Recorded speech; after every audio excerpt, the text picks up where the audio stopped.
ட்ரேடிங்கில் 1% of the people are not losing money, not making huge மணின்னு சொல்லலை, 1% தான் பணத்தை லூஸ் பண்ணாதவங்கன்னு அவர் சொல்லியிருக்கார். ட்ரேடிங்கை பற்றி இப்போ நான் சொல்கிறேன்னு வச்சுங்களேன், நான் சொல்கிறது வந்து I have a very very small experience. இன்றைக்கி இருக்கக்கூடிய நம்பர் 1 ட்ரேடிங் பிளாட்ஃபார்ம் வந்து பார்த்திங்கன்னா, இந்த ட்ரேடிங் அப்படின்றது வந்துட்டு ஒரு பிஸ்னஸாகவே எடுத்து பண்ணலாம் அப்படின்ற ஒரு விஷயமும் இப்போ பயங்கரமாக பூம் ஆகிட்டு வருது. அதுக்கு வந்துட்டு கிளாஸஸ்லாம் எடுக்க ஆரம்பிச்சிட்டாங்க நிறையா ஸ்பெஷலிஸ்ட்டு. ஸோ அதெல்லாம் பார்க்கும்போது நம்ம அதை ஒரு ப்ரொஃபஷ்னலாகவே சூஸ் பண்ணலாமா, அதுக்கு எவ்வளோ இன்வெஸ்ட்மெண்ட் வேண்டியிருக்கும் அப்படின்லாம் யோசிக்கிறாங்க. அதாவது இது ஒரு இன்வெஸ்ட்மெண்ட் பிளானாக பார்க்காம அது ஒரு ஜாபாக நிறைய பேர் இப்போ பிக்கப் பண்ணக்கூடிய சூழ்நிலையில் இருக்காங்க, தள்ளப்படுறாங்க கூட. பிகாஸ் இட்ஸ் மணி மேட்டர் இல்லையா at the end of the day. So சொல்லுங்கள் சார், இந்த ட்ரேடிங் அப்படின்றது ஒரு ப்ரொஃபஷனலாக சூஸ் பண்ணுறது எவ்வளோ சேஃபு, இல்லை அது எந்த லெவலுக்கு ஒர்க் அவுட் ஆகுது? Okay, so very good question. இப்போ ட்ரேடிங்கை பற்றி இப்போ நான் சொல்கிறேன்னு வச்சுங்களேன், நான் சொல்கிறது வந்து I have a very very small experience, அதை நான் சொல்கிறேன். இப்போ இன்றைக்கி இருக்கக்கூடிய நம்பர் 1 ட்ரேடிங் பிளாட்ஃபார்ம் வந்து பார்த்திங்கன்னா ஜீரோதா.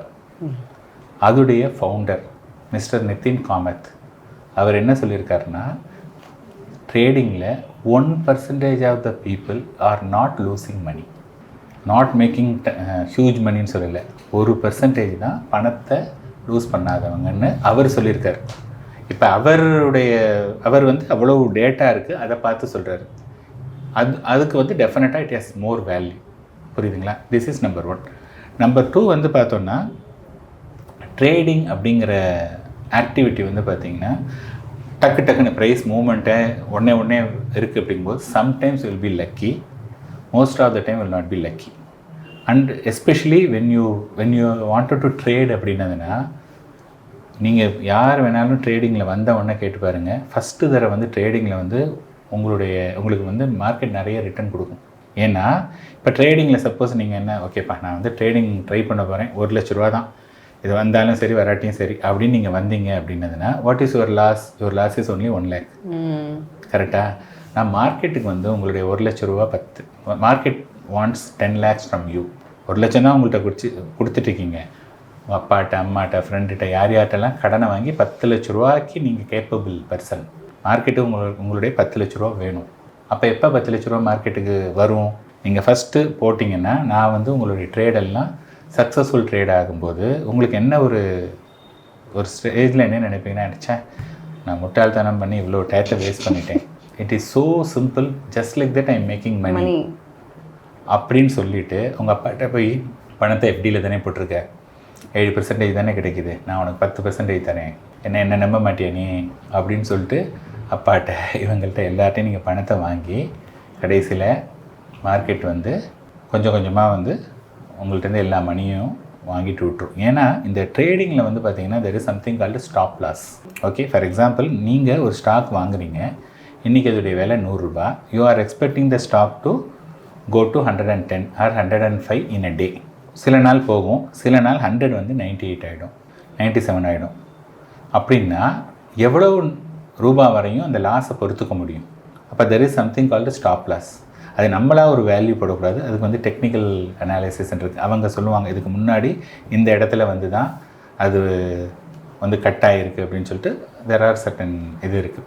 ஸோ அதுபடி பார்த்திங்கன்னா அந்த அமௌண்ட்டு தான் போடணும். நீங்கள் என்ன பண்ணுவீங்க, இந்த ஸ்டாப் லாஸ்லேயும் நீங்கள் 4 ஸ்டாப் லாஸ் போடுவீங்க, எல்லாமே ஸ்டாப் லாஸ் ஹிட் ஆகிட்டு அதுக்கப்புறம் ஸ்டாக் வந்து மேலே போகும்.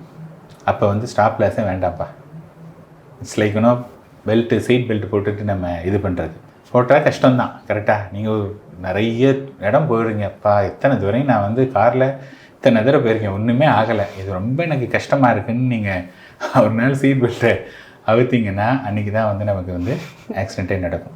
ஸோ என்னென்னா ட்ரேடிங் வந்து பார்த்தோம் அப்படின்னதுன்னா, ட்ரேடிங் அதாவது இவர் வாரன் பஃபெட் என்ன சொன்னால், இட்ஸ் லைக் அ கேசினோ. அங்கே வந்து பார்த்தீங்கன்னா உங்களுக்கு வந்து ரொம்ப இதுவாக இருக்கும். ஆனால் நீங்கள் இன்வெஸ்ட்மெண்ட்டுங்கிறது வந்து seeing a grass to grow, seeing a paint to dry, it takes time. Okay, so இன்வெஸ்ட்மெண்ட்டுங்கிறது லாங் டேர்மில் நீங்கள் நினச்சா கூட லூஸ் பண்ண முடியாது மணியை. ஷார்ட் டேர்மில் வந்து நீங்கள் நினைக்கலனாலும் நிறைய தடவை லூஸ் தான் பண்ணுவீங்க.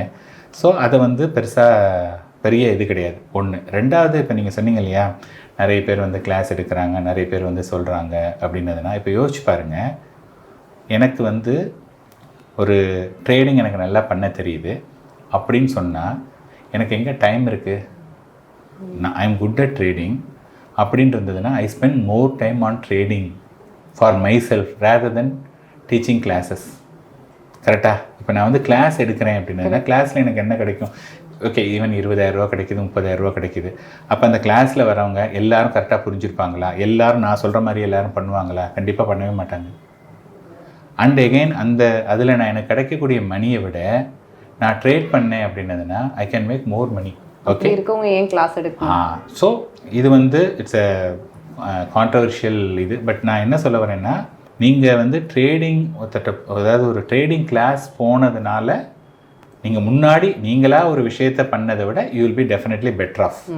ஆனால் at the end of the day you will lose money.